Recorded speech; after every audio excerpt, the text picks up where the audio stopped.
ನಿಮ್ಗೆ ಈ ಸಲ ಶಿವರಾತ್ರಿಗೆ 12 ಜ್ಯೋತಿರ್ಲಿಂಗ ನೋಡೋ ಆಸೆ ಇದೆಯಾ? ಆದ್ರೆ ಎಲ್ಲಾ ಜಾಗಕ್ಕೆ ಹೋಗೋ ಅಷ್ಟು ಟೈಮ್ ಅಂಡ್ ಬಜೆಟ್ ಇಲ್ವಾ? ಹಾಗಿದ್ರೆ ನೀವೆಲ್ಲ ಬೆಂಗಳೂರಲ್ಲಿರೋ ಈ ಜಾಗಕ್ಕೆ ಹೋದ್ರೆ ಸಾಕು. ಈ ಜಾಗಕ್ಕೆ ಹೋದ್ರೆ ನಿಮ್ಗೆಲ್ಲ ಕಾಶಿಯಿಂದ ರಾಮೇಶ್ವರಂ ವರೆಗೂ ಹೋದಾಗ ಫೀಲ್ ಆಗುತ್ತೆ. ಯಾವ ಪ್ಲೇಸ್ ಅಪ್ಪ ಈ ಹುಡುಗಿ ಹೇಳ್ತಿರೋದು ಅನ್ಕೊಂಡ್ರ? ಈ ವಿಡಿಯೋನ ಕೊನೆವರೆಗೂ ನೋಡಿ. ಬೆಂಗಳೂರಲ್ಲಿರೋರೆಲ್ಲ ಪ್ರತಿ ಭಾನುವಾರ ಎಲ್ಲಾದ್ರೂ ಹೋಗೋಣ ಅಂತ ಪ್ಲಾನ್ ಮಾಡ್ಕೊಳ್ತಾರೆ. ಆದ್ರೆ ಎಲ್ಲೋಗೋದು ಅಂತ ಡಿಸೈಡ್ ಆಗೋ ಅಷ್ಟರಲ್ಲಿ ಭಾನುವಾರನೇ ಕಳೆದೋಗಿರುತ್ತೆ. ಆದ್ರೆ ನಾವು ಈ ಸಂಡೇ ಒಂದ್ ಜಾಗಕ್ಕೆ ಹೋಗೋಣ ಅಂತ ಫಿಕ್ಸ್ ಆದ್ವಿ. So let's start my vlog.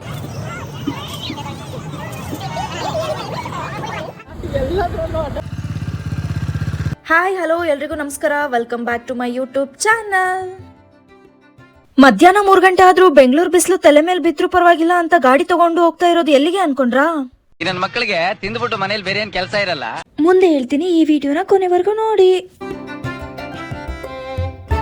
Traffic ಬಗ್ಗೆ ಅಂತೂ ಕೇಳಲೇಬೇಡಿ. ಬೆಂಗಳೂರು ರೋಡ್ ಅಂದ್ರೇನೆ ಒಂಥರ ಅಡ್ವೆಂಚರ್ ಇದ್ದಂಗೆ. ನಮ್ ದೇಶ ರೀ, ನಾವು ಕಟ್ಟಿರೋ ದೇಶ ಇದು. ಏನಪ್ಪ ಈ ಹುಡುಗಿ ಯಾವ ಪ್ಲೇಸ್ ಅಂತ ಹೇಳ್ತಾನೆ ಇಲ್ಲ ಅಂತ ಅನ್ಕೊಂಡ್ರಾ?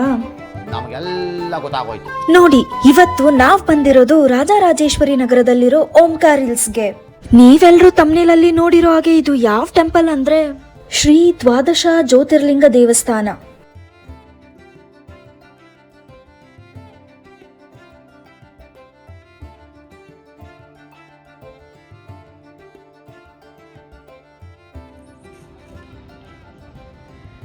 ಏನಪ್ಪಾ ಈ ದೇವಸ್ಥಾನದ್ದು ವಿಶೇಷ ಅಂದ್ರೆ ಇಲ್ಲಿ 12 ಜ್ಯೋತಿರ್ಲಿಂಗಗಳು ಪ್ರತಿಷ್ಠಾಪನೆ ಆಗಿದಾವೆ ಅಂತ ಅಂದ್ರೆ ನಂಬ್ತೀರಾ? ಹೌದು, ಇಲ್ಲಿರೋ 12 ಜ್ಯೋತಿರ್ಲಿಂಗಗಳ ವಿಶೇಷತೆ ಏನಂದ್ರೆ ಶ್ರೀ ಶಿವಪುರಿ ಸ್ವಾಮಿಗಳ ಆಶಯದಂತೆ ಇದು ನಿರ್ಮಾಣವಾಗಿದೆ. ಇಲ್ಲಿ ಬರೀ 12 ಲಿಂಗಗಳಲ್ಲ. ಏನ್ ಅರ್ಥವೇ ಆಗ್ತಿಲ್ವೇ ಈ ಕೇಸು? ಹೌದು, ಪ್ರತಿಯೊಂದು ಲಿಂಗದ ಕೆಳಗಡೆ ನರ್ಮದಾ ನದಿಯಿಂದ ತಂದಿರೋ 1000 ಬಾಣ ಲಿಂಗಗಳನ್ನು ಪ್ರತಿಷ್ಠಾಪನೆ ಮಾಡಿದ್ದಾರೆ. ಅಲ್ಲಲ್ಲಲ್ಲಲ್ಲಲ್ಲಲ್ಲ,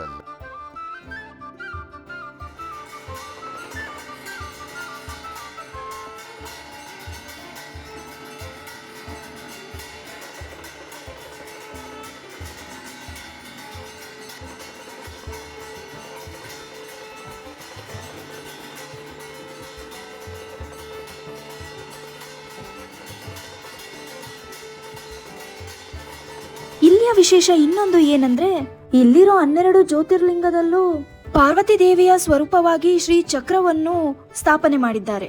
ಇಲ್ಲಿ ಒಂದೊಂದು ಲಿಂಗಕ್ಕೂ ನಮಸ್ಕಾರ ಮಾಡಿದ್ರು ಅದು 1000 ಪಟ್ಟು ಪುಣ್ಯ ಬರುತ್ತೆ ಅಂತ ಹೇಳ್ತಾರೆ.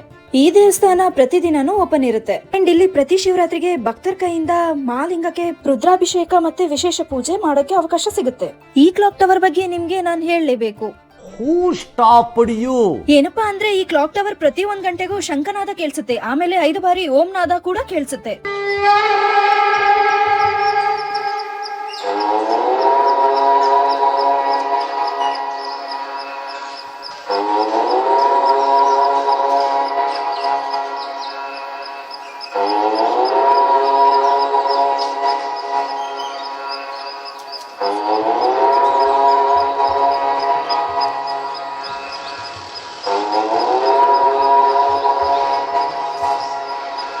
ಇದ್ರ ಸೌಂಡ್ 1 ಕಿಲೋಮೀಟರ್ ದೂರದವರೆಗೂ ಕೇಳಿಸುತ್ತೆ ಅಂದ್ರೆ ನಂಬ್ತೀರಾ?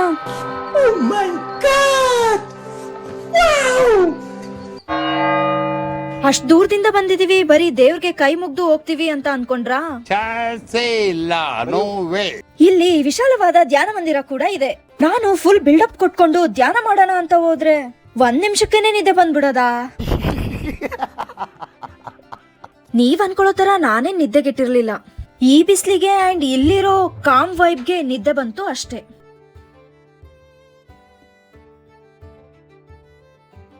ಇಲ್ಲಿ 12 ಜ್ಯೋತಿರ್ಲಿಂಗ ದೇವಸ್ಥಾನದ ಜೊತೆ ವಿಷ್ಣುವಿನ ಮೊದಲ ಅವತಾರಕ್ಕೆ ದೇವಸ್ಥಾನ ಇರೋದು ತುಂಬಾ ಅಪರೂಪ. ಅದೇ ಇಲ್ಲಿನ ಮತ್ಸ್ಯನಾರಾಯಣ ಟೆಂಪಲ್.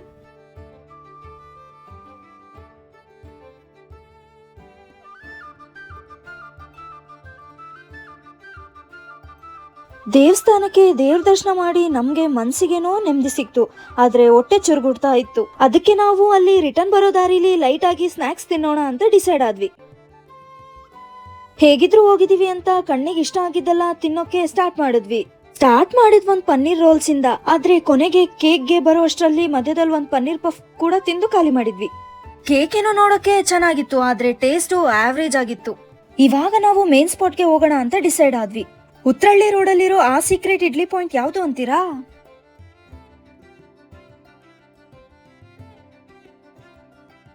ನೋಡಿ ಇದೇ ಈ ಇಡ್ಲಿ ಪಾಯಿಂಟ್. ಇಲ್ಲಿ ಇಡ್ಲಿ ನೋಡೋಕೆ ಎಷ್ಟು ಸಾಫ್ಟ್ ಆಗಿದೆ ಅಂದ್ರೆ ಮಲ್ಗೋದಕ್ಕಿರೋ ಸಾಫ್ಟ್ ಪಿಲೋ ತರ ಇದೆ ಅನ್ಸುತ್ತೆ.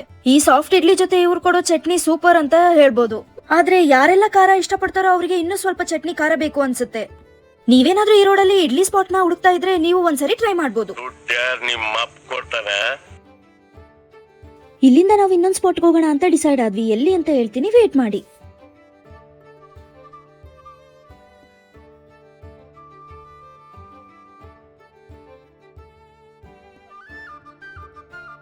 ಅಲ್ಲಿಂದ ನಾವು ಜಯನಗರಕ್ಕೆ ಬಂದ್ವಿ. ಯಾಕೆ ಅಂತೀರಾ?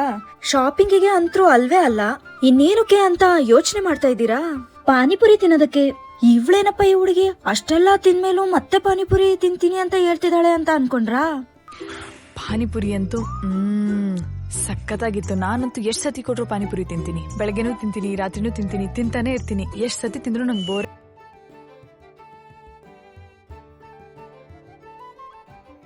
ಆಲ್ರೆಡಿ ಸಂಜೆ 7 ಗಂಟೆ ಆಗ್ತಾ ಬಂದಿದೆ. ಸೊ ಸುತ್ತಾಡಿದೆಲ್ಲ ಸಾಕು ಅಂತ ಮನೆಗೆ ಹೋಗೋಣ ಅಂತ ಡಿಸೈಡ್ ಆದ್ವಿ.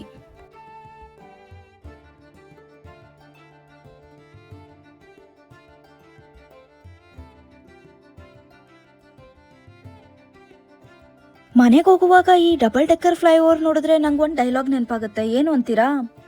ಈ ಜನಾಂಗಕ್ಕೋ ಮುಂದಿನ ಜನಾಂಗಕ್ಕೋ ರಸ್ತೆ ಮೇಲೆ ಬಸ್ ಅಂತೆ, ಅದ್ರ ಮೇಲೆ ರೈಲ್ ಅಂತೆ, ರೈಲ್ ಮೇಲೆ ಹೆಲಿಕಾಪ್ಟರ್ ಅಂತೆ. ರೈಲು ಮನೆ ಒಳಗೆ ಬರ್ತದಂತಪ್ಪ. ಏನ ತಕೊಂಡ್ ಸೀದಾ ಸ್ಮಶಾನ್ಕೋಬೋದು ರೈಲಲ್ಲಿ. ಹಂಗ ಮಾಡ್ತಾ ಇರ್ಕೋಣ ಈ ಸಿಟಿನ. ಹೋಗೋಗೋ. ಇಲ್ಲಿ ಲೈಟ್ಸ್ ಎಲ್ಲ ನೋಡಿದ್ರೆ ಬೇರೆ ದೇಶದಲ್ಲಿ ಇದೀವಿ ಅನ್ನೋ ಫೀಲ್ ಆಗುತ್ತೆ. ಹೇಳ್ಬೇಕು ಅಂದ್ರೆ ಇವತ್ತಿನ ದಿನ ಫುಲ್ ಪೀಸ್ಫುಲ್ ಆಗಿತ್ತು. ಈ ಶಿವರಾತ್ರಿಗೆ ನೀವೇನಾದ್ರೂ ಬೆಂಗಳೂರು ಸುತ್ತಮುತ್ತ ಇರೋ ಪ್ಲೇಸ್ ಹುಡುಕ್ತಾ ಇದ್ರೆ ಓಂಕಾರ ಬೆಟ್ಟಕ್ಕೆ ಖಂಡಿತ ಹೋಗ್ಬನ್ನಿ. ಈ ವಿಡಿಯೋನ ಇಲ್ಲಿಗೆ ಏನ್ ಮಾಡ್ತಾ ಇದ್ದೀನಿ. ಅಂಡ್ ಇದೇ ತರ ಬೆಂಗಳೂರಲ್ಲಿರೋ ಪ್ಲೇಸಸ್ ನ ಎಕ್ಸ್ಪ್ಲೋರ್ ಮಾಡಿ ನಿಮ್ ಜೊತೆ ಶೇರ್ ಮಾಡ್ತೀನಿ. ಸೊ ಇಂಟ್ರೆಸ್ಟ್ ಇರೋರು ಫಾಲೋ ಮಾಡಿ. ಈ ವಿಡಿಯೋ ಏನಾದ್ರೂ ನಿಮ್ಗೆ ಇಷ್ಟ ಆಗಿದ್ರೆ ಒಂದು ಲೈಕ್, ಶೇರ್, ಕಮೆಂಟ್ ಹಾಗೂ ಸಬ್ಸ್ಕ್ರೈಬ್ ಮಾಡಿ. ಮತ್ತೆ ನೆಕ್ಸ್ಟ್ ವಿಡಿಯೋದಲ್ಲಿ ಸಿಗೋಣ. ಅಲ್ಲಿವರೆಗೂ ಟೇಕ್ ಕೇರ್ ಅಂಡ್ ಬಾಯ್.